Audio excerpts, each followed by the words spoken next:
त्यामुळे छत्रपती संभाजीनगर मधून एक महत्त्वाची ब्रेकिंग न्यूज सध्या समोर येते। छत्रपती संभाजीनगर मध्ये राडा झाल्याचं समोर येते। मतमोजणीला अजूनही सुरुवात झालेली नाहीये, मात्र त्याआधीच छत्रपती संभाजीनगर मधलं वातावरण तापल्याचं पाहायला मिळतंय, कारण तिथे राडा झाल्याचं सध्या समोर येतंय। महत्त्वाची बातमी छत्रपती संभाजीनगर मधून, कारण मतमोजणीला आता थोड्याच वेळात सुरुवात होणार आहे, मात्र त्याआधीच छत्रपती संभाजीनगर मध्ये सध्या राडा झाल्याचं पाहायला मिळतंय। आणि याच संदर्भात आपण जाऊयात आमचे वरिष्ठ सहकारी प्रसाद काथेसर यांच्याकडे। प्रसाद जी कल्याणी, धन्यवाद। आपल्या सोबत या निमित्तानं जी चित्र आहेत ती आपण पाहणार आहोत आणि चित्र स्क्रीनवरून हटणार नाहीयेत अजिबात। वेगवान पद्धतीने तिथली बातमी आपल्यापर्यंत आम्ही घेऊन येतोय। संभाजीनगर मध्ये मतदान केंद्रावर गोंधळ का झाला याचं उत्तरही आपण शोधलंय। आमचे सहकारी प्रतिनिधी विजय चिडे आता आपल्याला स्क्रीनवर दिसतात, थोड्या वेळाने ते पूर्णपणे आपल्या सोबत जोडले जातील। पोलीस आणि उमेदवारांच्या प्रतिनिधींमध्ये राडा झालेला आहे। म्हणजे काय झालंय तर पोलीस आणि उमेदवार यांच्या प्रतिनिधींमध्ये वाद निर्माण झालाय। विजय चिडे जोडले गेलेत। विजय, माझा आवाज येत असेल तर पटकन बोलायला सुरुवात करा। नक्कीच सर, जर पाहिलं तर या ठिकाणी जे आहे ते आज इंजिनिअरिंग कॉलेजवरती मतमोजणी केंद्राला जे आहे ती सुरुवात होणार आहे। आणि या मतदान मोजणी जर बघितलं तर थेट प्रतिनिधी जे आहे ते आतमध्ये येण्यामधून या ठिकाणी मोठा राडा देखील या ठिकाणी झाला होता। उमेदवाराचे प्रतिनिधी जे आहे ते आतमध्ये येण्यावरून हा संपूर्ण वाद झाला होता। आपल्यासोबत पोलीस अधिकारी आहेत। सर, नेमकी कशावरून झालं होतं आणि काय झालं? कॅम्पस इथेच आहे, तुम्ही प्लीज आतमध्ये या। तुम्हाला आरवने सांगितले की तुम्ही इथं बसायचं, तिथं बसा प्लीज। प्लीज सहकार्य करा पत्रकारांनी, चला।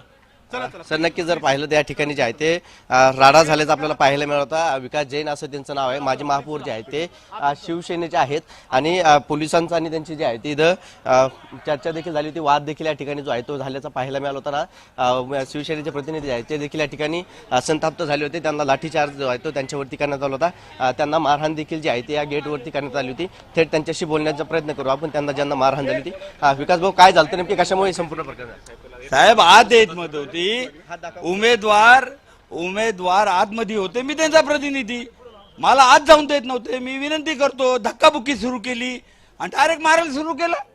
अरे ही काय आहे का ही पद्धत? लाठीचार्ज करतात आमच्या सारख्यांवर।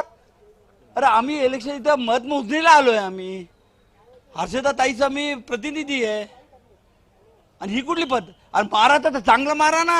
अरे काय होतं, 36 वर्षापासून शिवसेनेचं काम करतो, एवढे गुन्हे एवढे आंदोलन केले मी, यांच्याशी काय होणार आहे? हा, नक्कीच सर, जर पाहिलं त्या ठिकाणी जे आहे ते पोलिसांकडून त्यांना मारहाण झाल्याचं सांगण्यात येत आहे। त्यामुळे हा संपूर्ण वाद जो आहे तो या ठिकाणी झाला होता। आणि पोलिसांकडून देखील आता पुन्हा या ठिकाणी जे आहे ते बंदोबस्त लावण्यात आलेला आहे। कोणी आत येऊ नये यासाठी देखील पोलिसांकडून दक्षता घेतली जात आहे। मात्र काही वेळापूर्वी जर पाहिलं तर या ठिकाणी जो आहे तो जोरदार राडा झाला होता। आणि पोलिसांनी जे आहे ते शिवसेनेचे प्रतिनिधी जे आहेत हर्षदा सिरसाट, म्हणजे पालकमंत्री संजय सिरसाट यांची कन्या, त्यांचे प्रतिनिधी होते। आणि त्यांनाच जो आहे या ठिकाणी मारहाण करण्यात आलेला आहे, त्यांच्यावरती लाठीचार्ज झालेला आहे। आणि त्यामुळे आता पालकमंत्र्यांना मी या बाबतीत तक्रार करणार असल्याचं देखील सांगितलेलं आहे। आता पोलीस देखील या ठिकाणी जे आहेत मात्र आता पोलिसांकडून जर पाहिलं गेलं तर हे प्रकरण जे आहे ते शांत करण्याचा प्रयत्न सुरू आहे। आणि त्याबरोबर माध्यमाला देखील जर पाहिलं तर प्रवेश जो आहे तो टाळला जात आहे। आणि पोलिसांकडून माध्यमावरती देखील जर पाहिलं तर त्यांना तुम्हाला जी कक्ष दिली त्या ठिकाणी बसा, इकडे येऊन देत नाही, असं देखील प्रकारचा मजाव जो आहे तो पोलीस या ठिकाणी करत असलेलं पाहायला मिळत आहे।